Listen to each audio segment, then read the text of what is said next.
Welcome back. I think we are heading into week 5, episode 6, Fantasy PD. Regular scheduled co-host Nick Clement. How'd I do? Nick Clement. Oh, wow. My prediction was wrong on the season. You did it. I know. And hey, number 1 in the rankings, number 1 in the power rankings, I think unanimously right now. Big brain of the year right now, Jake McManus. How's it going, Jake? Oh, we're doing phenomenal.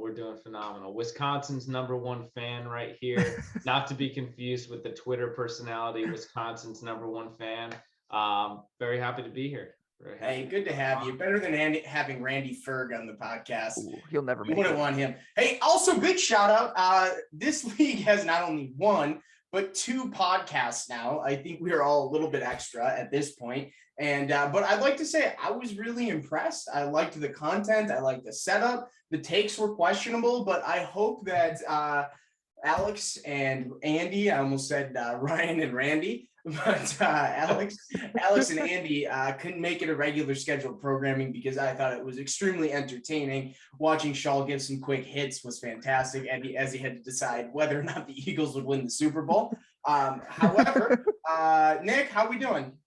I'm doing great. Excited. I think we have a little bit more clarity at the top, a little bit more clarity at the bottom, but I'm excited to deep dive these matchups for week 5. Yeah. Should be good. Jake, anything you'd like to kick us off with? Yeah, I think it's going to be a great season for me. Sure, but yeah, I'm excited to see how the rest of you chumps do the rest of the season. So yeah, well, and not just you guys. I'm talking to the entire league that's listening right now, including our commissioner that's not present here today. I guess he's just MIA. I don't know. He's frolicking around Memphis somewhere. Emily, my wife, was convinced all week that he was in Atlanta, but sadly he is over in Memphis for some reason. She was convinced St. Jude was in Atlanta. So anywho, let's get into it. We have got we're not going to go full screen. So the thing is this is as I evaluated the podcast, one of the big things I said is be the change that you want to see in the world. And so, Berg reaching out every week, giving me 40 different things that he would like to change about the podcast. I'm just happy that he went out and created something. He said it's not going to be regular scheduled programming, but I would hope it, like I said, I hope it is. So we had a good week out of Nick, 5-1 on the pick'em. Oh, baby. 4-2. And then the people last week went 4-2 as well. So overall winning records, the most, let's see here. Was there any consistency on who got wrong? A lot of people got Dan and Chris wrong. The people do not like Dan. And interesting. Nick and I do not like Dan. So Dan likes Dan. So he picked him, obviously. But any key takeaways from last week? Let's start with you, Nick. Yeah, pretty good week for myself there. And I liked seeing you pick up a win against Milk there, Pete. You've started to come from the depths of the power rankings, and you're rising quickly. So good on you to keep Milk at bay there. So yeah, thank you, Milk, for starting Houston defense and getting -1. You started regular defense. I was a little scared actually when Higbee I think ended with 12, and I thought he might get a garbage time tutty and take the win for me. But Jake, what did you see last week or the first several weeks, since this is your first time sharing your thoughts with the league through this format? Yeah, well, I think this is interesting. The 5-1, 4-2, and then 4-2. It seems like there's kind of been a little bit more predictability with matchups. Teams are kind of evening out, coming into their own. The winners are emerging, the losers are emerging in terms of players. So yeah, I think this is pretty good. And once again, thank you for the Fantasy PD for the guest appearance here. Okay. Well, the thing is if we look at our picks, I mean, Nick went 4-1, I went 3-2, Dan went 3-2. If you look at the history of how we pick, a lot of times we are not picking against ourselves. So the fact of the matter is if we scale that out. But anyways, I'm almost back to 500, and Nick and Dan over the last 2 years are dead even, 47 and 36. And speaking of predicting records, congratulations to Emily for winning the Brewers pool over Nick, as the Brewers did lose today, and there were 11 strikeouts, so she won every which way. So let's jump into it. Let's go over to power rankings here. I will actually do this from Randy Ferg. Andy Berg. He did request that we blow this up so we can actually see it, because I'm willing to adapt and learn here. But Jake, as the new one on the pod here, walk us through your power rankings. Yeah, so this is gonna be an interesting one. Full disclosure, when I was asked to be on the pod, and this was my first task, I went through and I was giving my power rankings. I confused Berg's team with Matt Nick's team, so I was talking up Matt Nick for a good like 45 minutes, and just like, oh yeah, he's gonna have a great team, and I realized I was looking at the wrong team. But anyway, I have me, in the bye week studs, we've got myself, Herbert, and then Nick. I think I have a good team. We'll talk about that later, but Matt Herbert's, he's got a good team. He's got a scary team. Nick as well, I think Nick, I got to be honest, like I like your team. I think it's a good team, but I think that the way you've started, like record wise, is definitely going to be an advantage, because if things go, awry as we hit injuries, and that will happen, I think that the fact that you started 3-1 will absolutely be a great advantage there in terms of making the playoffs. And then, who knows what happens after that. Probables, though, was the only one to pick Berg in this. We had Cole unanimous, and then Chris. I think Chris has got a really good team. I think Chris's team is really underrated. I think he's got some good potential there. I think it was Chris who has I'll have to look at it, but who's the guy you're thinking of? We know his team. Yeah, Mark Andrews, Curtis Samuel, Derrick Henry. Pete knows this. I think he just picked up Trevor Lawrence, right? He just picked up Trevor Lawrence. Yeah, so I mean, like with that, so that was a good pickup, because I think he had a pretty bad hole there. I think that if Trevor Lawrence continues to play well, this could be a pretty good team. It could also just be, he's got a lot of question marks, and I think that the question marks will be in his favor, but they could also not. But Andrew Berg, I think if Berg did not start 1-3, Berg would be a surefire bye week studs. He has a lot of, and you can quote me on that. I think he has a ton of potential in his team. I think he has Dak, right? He does have Dak. I think that getting Dak, once Dak comes back, you could see, and I don't know if it'll be this week. I don't know if it'll be the next week. But time's running out. Yeah. But I do think that he could go on a huge run right after that. I'm talking like win out the season. Wow. It's just my predictions. Oh my god. And then I have, I've got Dan. Once Dak comes back, your prediction is that Berg wins out once Dan comes back. Once Dak comes back, and it's not solely based on Dak. What is his team? Oh, here it is. Harlan Togs. Yeah, once Dak comes back, I think that a lot of the others, like Mike Evans, I think that Brady's getting divorced. I think that he's going to turn it up. I think, Tua's finally getting his feet under him. Waddle's going to blow up. McCaffrey's getting, whatever. He's been good, but he hasn't been great. I think that he might start to emerge. Like, he has a lot of, Keenan Allen's been hurt for God knows how long. Like, he just, in like maybe 1-2 weeks, like this could be a really big breakout and could easily be one of the best teams in the league. So here's the thing. Kyle Pitts has always underperformed if he goes. However, a game ago, they did win a game with Marcus Mariota completing 8 passes. Yeah. I mean, the Pitts thing is tough. I mean, there's a lot of people who have like, I think tight end this year is just a tough situation. Like, but I mean, if he can rely, maybe if he gets 10 points out of him, I think that's a win. Like 9 points is a win. Yeah. All right. We can quit. We can move on from your, the stroking of Berg's team. Let's keep moving. I can go if you'd like. I like. Is there more that you have on the? Oh yeah. Okay, for those, this is our first, we changed things up because we're going to do tiers moving forward. We're not numbering 1 to 12 just because it's like, oh, you moved from 8 to 6. What does that mean? 3 tiers, bye weeks, 4 tiers, bye week studs, playoff probables, playoff hopefuls. I'm reading this off because, in some way, shape, or form, Berg will yell at me because he couldn't read this. And then the last tier that we have is the Schallberg milk tier. Jake, take it away. What else you got? Yeah, so I think was that the only one? No, Nick, you had Shaw in the playoff hopefuls. I think Dan's got a solid team. He's got a lot of question marks though, and a lot of this just comes down to whether I think the question marks are good or bad. In just my opinion, I think in my opinion the question marks for Dan are not so good. Toy, I kind of think kind of halfway in between. Could be good, could be not. I kind of bumped Shawls up a bit. I did think that he has a little bit more potential than just the toilet bowl.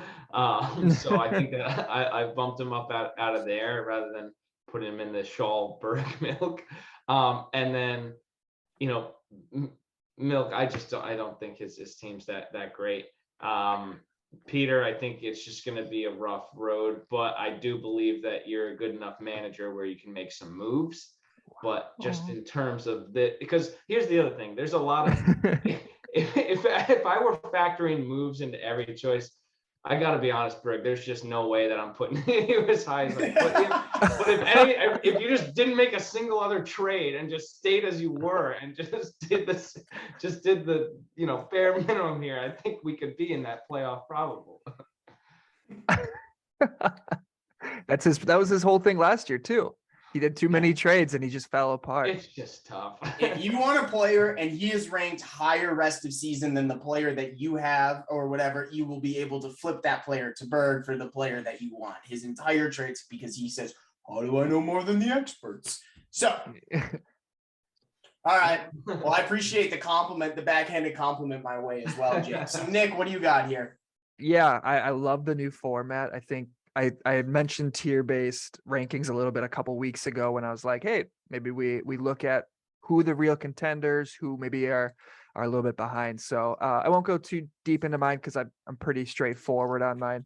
I think that my biggest takeaways on mine, I think Dan and Chris are very close in my rankings. I have Dan right now in the second tier versus Chris in the third tier, but I really think those teams are very similar. I think they've got very, very strong, like 2 or 3 players, and then both of their teams drop off significantly there. So look for Dan or Chris to maybe flip positions in a week or two. And then, my other thing that I'm the only one that has Alex Toy in the 4th tier.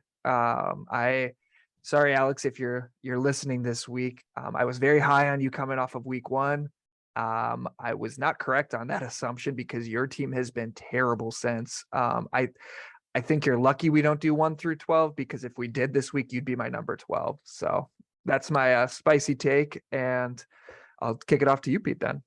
Yeah, I think that these are interesting tiers. There's never going to be a perfect way to do it. I think that Jake is in a tier of his own right now, and then I think that there's a lot of middling in our league right now. There's a lot of question marks. I mean, Jonathan Taylor going down is a question mark. Losing Javonte Williams is a question mark. I mean, the 3 guys I have in playoff probables all had IR, except, I guess Jonathan Taylor is not IR, but he's out this week, officially ruled out. And then Cordell Patterson, going the 0 RB strategy, is on the IR. So he's got Algier, he's got some options. He's got Khalil Herbert as well. But I think there's just a lot of question marks in those 2 middle tiers. My bottom, that's what I think it is. I created that tier for obvious. Still love the guys, but Milk has drawn the bad end of the stick. He put up 130 some points and lost.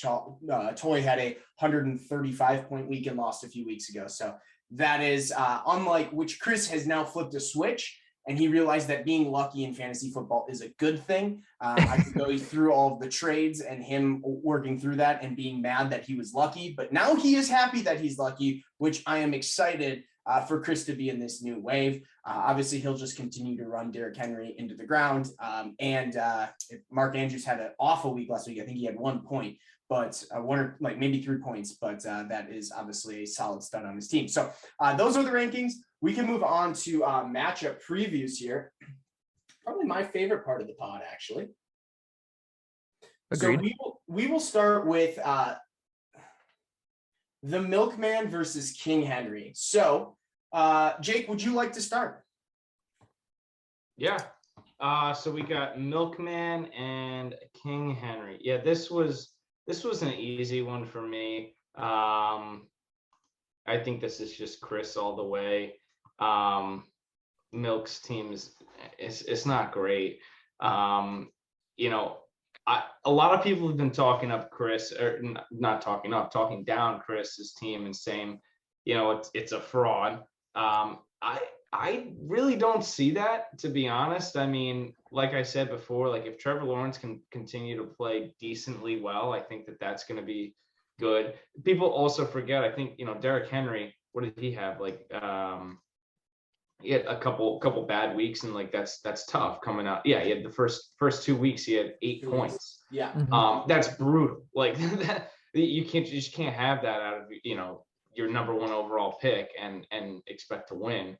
And now Miles Sanders comes on the scene. Like this could be a really, really big team. I just don't think that it's gonna be, you know, just washed away. And he has 3-1 already. So, you know, Chris is someone who I'm looking at, and, you know, at 4-0 being like, oh, I got to worry about that. And that could be something that comes up here. So I think this is Chris.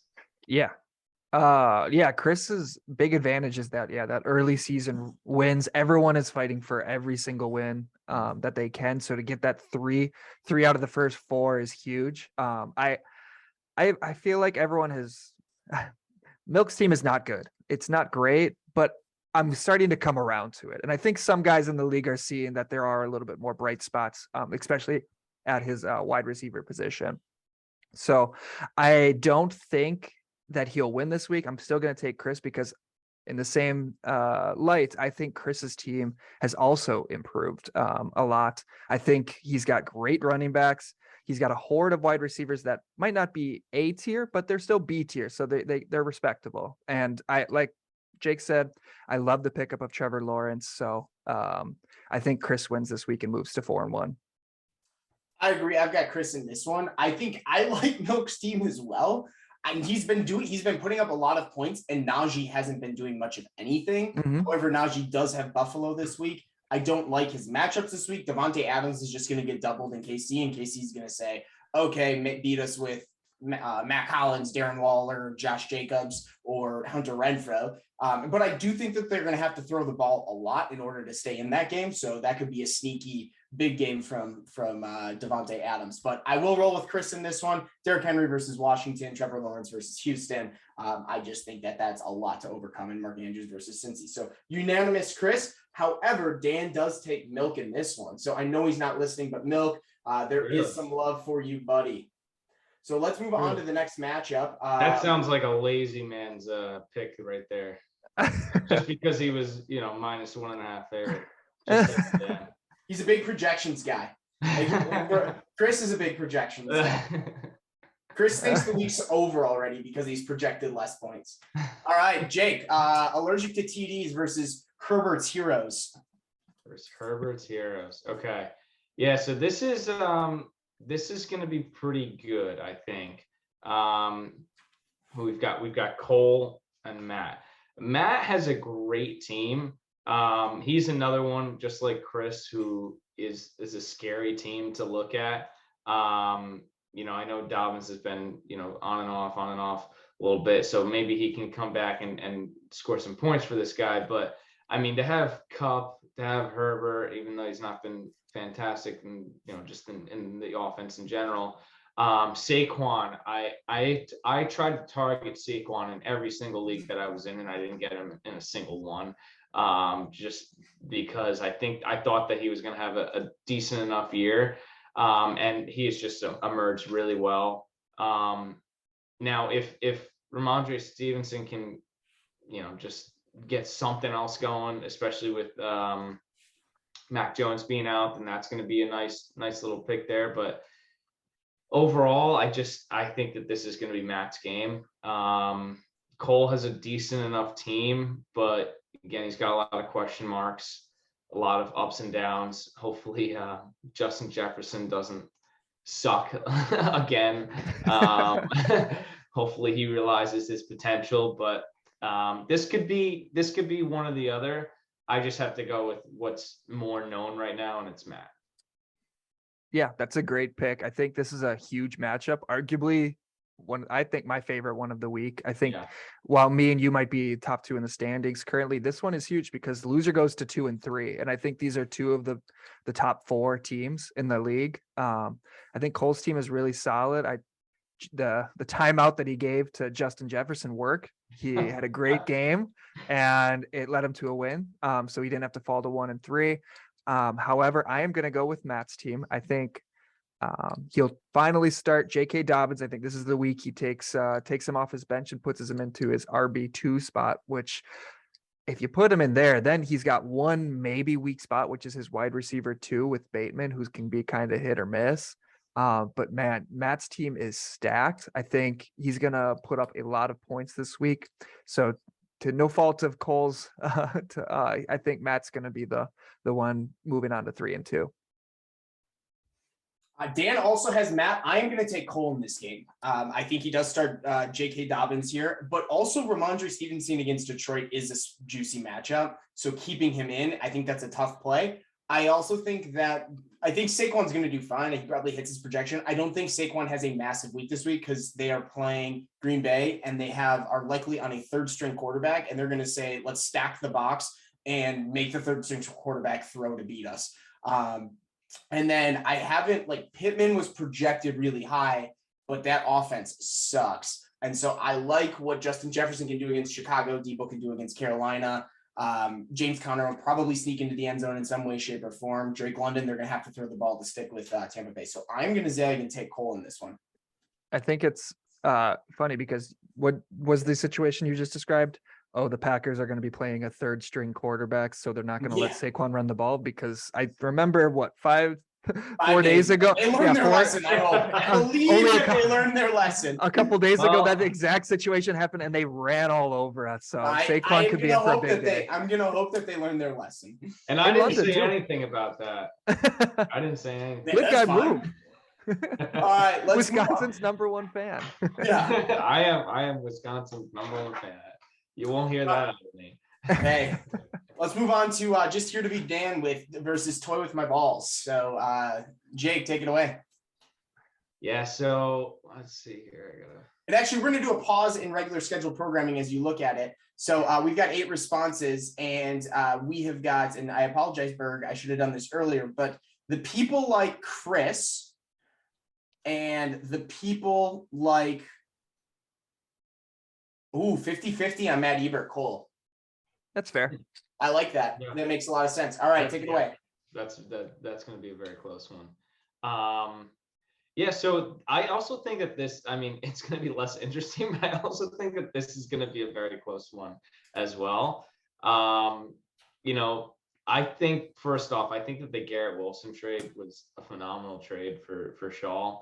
Not only Berg, you got to look at the dynasty rankings as well. We are in a keeper league now, so I think that Garrett Wilson is going to have a lot of value. So, even if Garrett Wilson, maybe, pops in a couple of weeks, maybe Zach Wilson can get some things going. They can get some, he can get some good points there on Wilson. But for next year, I think it's going to be an even better, situation, 6-round keeper. But I think that this one, honestly, is probably going to go to Toy. And the reason being, I think that, Clyde Edwards-Helaire has kind of broke out a little bit. Jamar Chase versus, Baltimore is okay. Again, these, we're talking about 1-3 teams here. But it's just tough to look at these teams and pick one, but I'm gonna go with Toy. I love think, this. Shaw, I I think love you're it. gonna, to be honest, I think you're gonna make the wrong decision again with Cooper. I think it's gonna happen again. And to be honest, I think it might be Garrett Wilson who outscores him. Ooh, all Quote right. me on that. I love it. I love the smugness. We're looking at 1 and 3 teams. You don't care. One of these teams is going to win, and 4-0, baby. they're still going to be 4-0, baby. multiple weeks. There'll be multiple games behind you. Yeah, I kind of alluded to it there in my rankings. I think Alex's team stinks. I think 1 and 3. I mean, yeah, he avoided. He could have had an extra win in that first week that he didn't get, but I think we'll know right away this week with Russell Wilson playing on Thursday whether or not he'll be in contention for this, because I think it can be a blowout quickly if Wilson does not have a good game against Indianapolis. I think Shaw with the new team name, Toy with My Balls, is going to run away with this matchup. I was impressed with Shaw's team. I guess I hadn't given it too much looks until we had played this last week, and I think up and down his roster, he's got a lot of guys that may not have been top guys after the first couple weeks, but they've kind of shown something. Specifically his wide receivers. So CD Lamb, target machine, and Cooper, while had a bad week, I believe in him a little bit now. He is the only guy there. So Ryan from New Jersey did persuade me to say that's a good matchup with the Chargers. So I'll take Shaw, and I don't think it's close. I'm gonna take Toy in this one. I like his matchups with the running backs. I won't pick against Houston in the pick'em because I feel like they're Detroit. They're sneaky. They need to, until Houston wins a game, I'm not going to pick against them in the pick'em. Because they'll win a game. That's their Super Bowl, and we'll move on. But they've been close. They kept it close, but they're going to run all over the ball. I think they're going to run all over Fournette over Atlanta. Hilaire against Las Vegas. I think this is the week. Obviously, Jamar Chase had a big week 1, but I think this is the week that he breaks out. And I think Toy will take this one. And Dan also has Toy. Fournette is in his flex too. I just noticed that as well.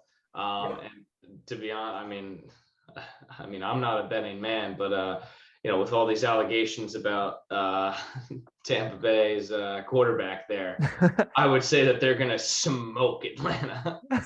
Yeah, and we're gonna do a little bit of fantasy PD exposed, but Alex Shaw texted yesterday at 9:36 a.m. Central Time. I hate to admit when Peter's right, but his take on the podcast of me setting my lineup every week was perfect. I'm going to start going crazy. So he is just in flex hell right now. He doesn't know what to do. It is a dark throw. Love you, buddy, but it's a tough one. I know, but that is the makeup of his team, because he does have Gabe Davis and Garrett Wilson on his bench. Yep. And he went and bought Corey Davis this week. Mm-hmm. Two Jets wide receivers are sitting on his bench. That is Dan's wet dream. Speaking of which, let's take it away. Yeah. So we got People's Champions and Matt Nick. Lo and behold, I think that I was looking at matchups, and you can look at these check marks and everything, but when you really look at who these people are playing, I think I'm going to take Matt Nick here. And it's not really that, I do like Dan's team overall, but just, matchup wise and, people that have been emerging. Now, Michael Thomas, who the hell knows, he could break his neck before Sunday, because that guy's just never healthy. And this could be a very different story because Matt Nick's bench is extremely thin.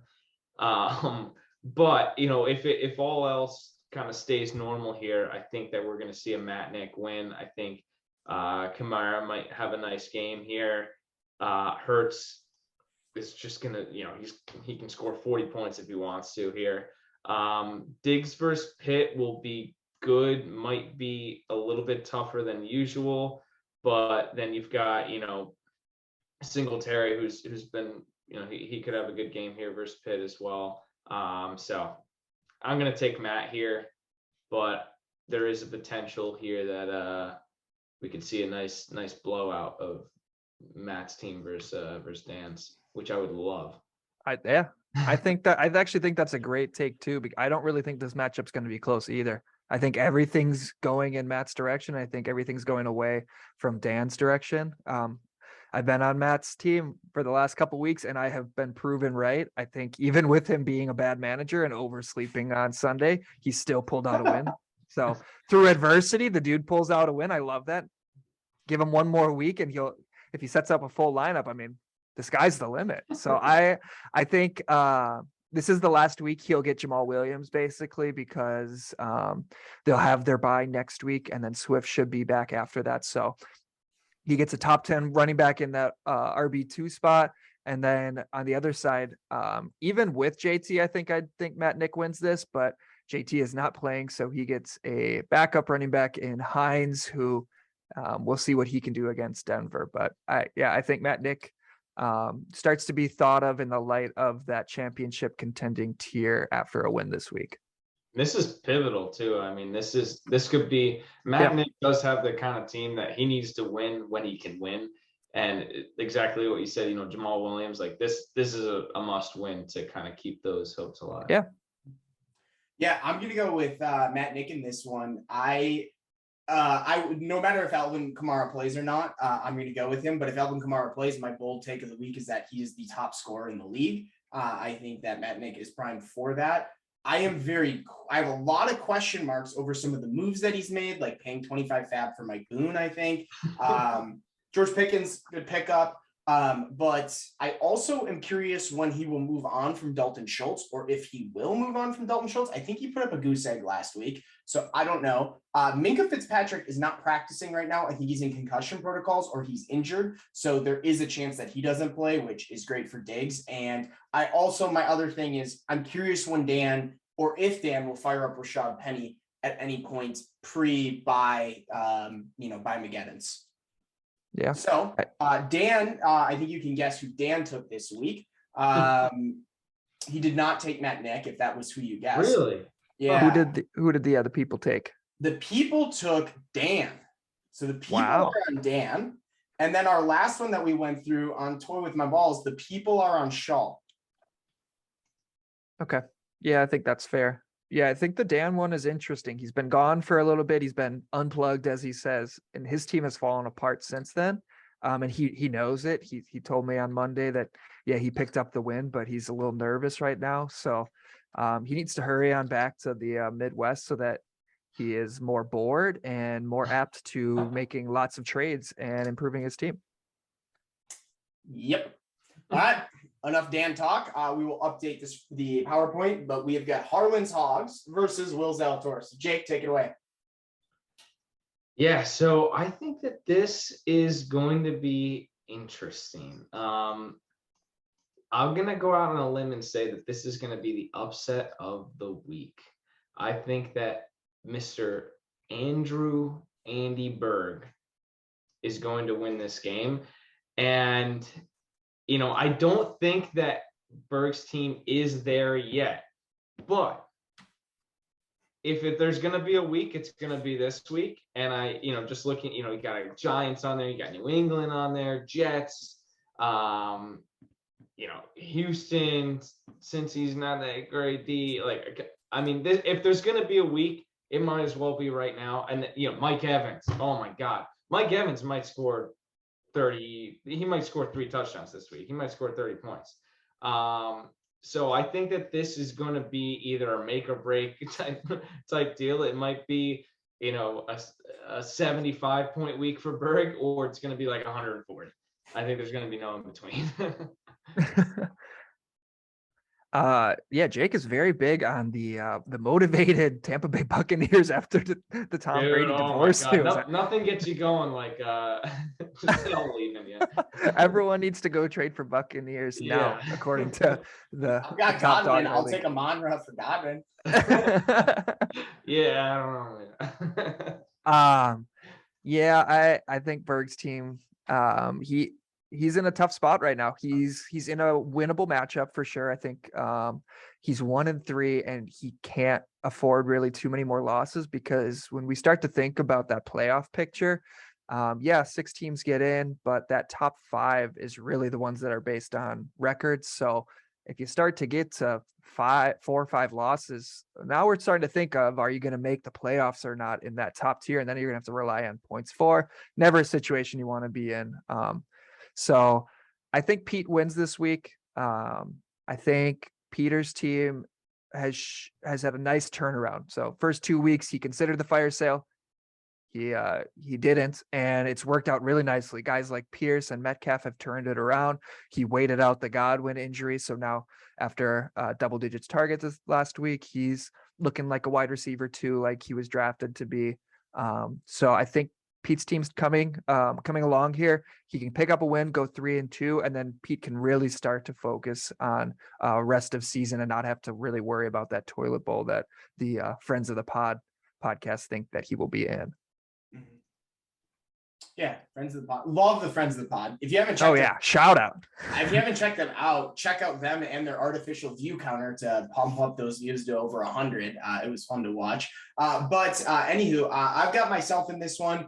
I love that it's going to be Teddy Two Gloves as opposed to Tua playing for Miami. That's big to me. We'll see what he does with Antonio Gibson. I am pumped about what Dameon Pierce has had the option to do now, and Mostert potentially coming on as the RB1 in Miami, which I'm excited about. So, anywho, I won't go and talk about my team too much, but I've got myself in this one. Oh, I did tell Nick I was very scared. I was very scared that my team had a ceiling of like 95 points. So I was happy to break through that glass ceiling last week, and that was what I was excited about. So we've got Berg and 3. Actually, Dan took Peter, so laid down his sword. MIA for that one. He didn't want to say it. He couldn't say it. All right, take it away, boys. Matchup of the week, probably. Yeah, this is gonna be a good one. Out of everything that I'm gonna be paying attention to this weekend, this is going to be. Oh, your fantasy team? That's what you're going to pay attention to? Yes. I'm going to be on the apple orchard somewhere in South New Jersey with my fiance, checking religiously to see if there's any updates on my team, because I do not want to lose this one. This is going to be a good one. I'm excited for it. I think I have a good team. I will say, I think I got really lucky last week with Eckler finally breaking out, because I had Amon-Ra St. Brown out, and I was a little worried about that because one of my biggest concerns is wide receiver. I did start, I think, Nick, you mentioned it last week, Chris Olave, first time starting there. Good move. I felt all right to put him in there. He did me a good job there. I think, what did he have? He had a touchdown. He had 56 yards or something like that. 14.7 points. Yeah. I think he's going to be a good keeper. Amon-Ra is probably going to be a good keeper as well. So I think that my wide receiver core is kind of starting to shape out. I have T. Higgins in flex right now. That's just because he's, a later start and questionable. Smart. But I think that it's kind of rounding out pretty well. I mean, but here's the big thing here. I mean, Josh Allen, obviously, number one quarterback. Everyone's susceptible to bad games. Like, it could happen. And then you have Lamar. Lamar's one of the best quarterbacks. So, I really think that this is going to be, if one of those guys goes off and one of them doesn't, that's going to be the game. So that's going to be interesting to see. Our tight ends are kind of, on par with each other. We don't have, tight end 1 or 2 here. We have some decent guys here. So I think it's going to be closer than this line. I don't know what the hell this line is, 7 points. I think that's kind of ridiculous. I think it's going to be very close. Who are you taking, Jake? Oh, I'm taking me though. Yeah. Oh, wrong choice. Yeah. Wrong choice. Well, I won't talk off my team like Dan. Sorry, some people do. Sorry. Yeah, this is the first time Chris has gotten to listen all the way through the podcast without having to turn it off or mute it or walk away. So he's getting a full experience of the fantasy PD tonight. I'm going to take myself. Jake, I do think your team is better than me, but I think I've got better matchups this week. Even without Swift in my lineup, I have Damian Harris filling in, who looked great last week, and he gets a even better matchup now against Detroit, who just gave up a 30 spot to Rashad Penny. I think Lamar, who is actually the number one quarterback, is going to have a good week. He's going to have a bounce back week after throwing a couple picks. I like your take that this one does come down to quarterbacks because Allen and Lamar, of all the quarterbacks in the league, are most liable to go for something crazy like 40. So I think either of those could be the deciding factor. So I'll take myself and I'll bet on Lamar. Dan has Jake. I'm going to take Nick in this one. I think it's going to be close. It's a coin flip. Here's my other hot take of the week. I think Nick wins this, and you guys both come under Nick's projected total this week. I will not agree with that. Under whose? 100. He thinks neither of us score 111. Oh, really? Okay. That's my bold take of the week. That's a very bold take. I think it's a shootout. I think this is a shootout for sure. But hey, I've been the cash cow. If you've been picking me the last 3 weeks, which the people have not been doing, I've been producing. So stick with me, even though Jake has also done that. Jake has to lose at some point, right, guys? Right? Yeah. Why not me? I think so. It's probably good for the playoffs if Nick, you win and just start, and you two just kind of take off into those 1-2 spots for the rest of the league. Speaking of taking people, this is something I threw around to. I did meet Ryan from New Jersey. I can't, extrapolate much on his identity, but I did meet him for coffee one time in New Jersey, and I did ask him if there would be any interest on week-to-week pari-mutuel betting between the league. So kind of like horse racing betting, where all of the odds are based off of who puts money on who. And right now on the Fantasy PD and throwing that out there to see if there would be any interest. Obviously, there has to be some interest for it to work at all, but that could be an exciting picking the matchups to a next level here. The best part about this program in this league is that it breeds creativity. And if you want to start a podcast, you can. If you want to start a second podcast, you can. If you want to start a Twitter account and a TikTok account and an Instagram account, you can. We do not subdue the people as much as we would like to think, or you would look at it and the people's champion and you look at it like he might be a North Korean leader. We are not that way. This is democracy. So Jake, I am all for that idea. And if you want to run with it, buddy, I will not be putting that together, but I'd love to see. I'll put it together. If Hell yeah. Interest. All right. Well, so we've got, and then the people, let's take a look here. It's going to be a blowout. How many people picked me? Please, more than 2.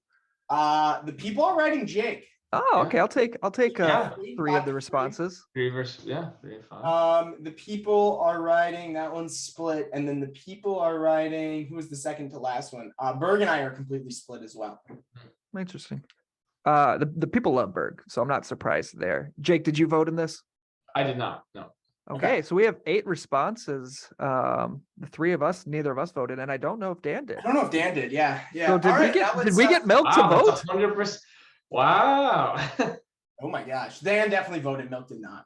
But he was in there. He was in there meddling about the money that he was owed. So maybe his misclicked, and then he accidentally filled out the form and, as a function of that. All right. So how many points will the Jets lose by? 200. # Fins up. Hey Cole, how are you doing? Got 1 count for 6. 3 think 13. Was this like a pick, or did people? It's another write-in. Wait, what? 14. 3 people picked 13. The number 69. And Dan says Tua is out, Wilson is in, Jets win by 4. That is very tamed down for Dan. Wow. That is like a very logical take from a man that does not think about his team logically. And then other predictions for this week. Chris has the lowest score of the week. Jake, is there anything that you'd like to say to that as a Chris truther? Yeah, I don't think that's true. I don't think that's true. Who's your lowest scored prediction? Milk. All right. Sorry, Luke. I had to give out the full name for that one when you apologize. Hand up, guilty. Eagles beat Cardinals 31-17. Shaw. Yep. That is a truth. That's a little bit too close for maybe Shaw, but I don't think Matt Nick typed that out. I was gonna say that's not the truth. I think it's gonna be a bigger blowout. I think the Cardinals stink. Where is that game? in Arizona. Okay. Yeah. Chris goes to 4-1 and Berg goes to 1-4, but still convinces himself that he will win it all, and Chris still sucks. Chris, it's good to have you here, buddy. Murmurs are floating around, not just in the league, but also in friendship, that Dirk might be turning into the new Dan for Chris. So Whoa. watch switcheroo in that. And Alvin Kamara does not play. So who's Matt Nick playing? Dan. Ooh. So Dan did vote in this. Yes, Dan did vote in this because we've got Tua's out, Wilson's in. All right. Yeah. So Milk did not vote. All right. One day. So we've got, so then Cole and Matt are split right now, and Berg and I are split. So people, we need to decide and vote. Where the hell's Milk? All right. That being said, that brings us to the end of episode 6 for this fine evening. Any other bold predictions, thoughts you'd like to share with our viewership, Jake? Your experience? It's been good to have you. Yeah, I mean, I am very grateful to be on this podcast. I hope you all appreciated my takes. I hope you all enjoyed watching the beautiful Nelly Corda in the background throughout the podcast. But yeah, I hope to be back soon to give some more takes and let my record go 10-0. Wow. As long as you keep winning, we'll keep you on. Everyone's interested in the top of the league, so you're good content. Yeah. If you start bottoming out, you head over to Friends of Madison Fantasy.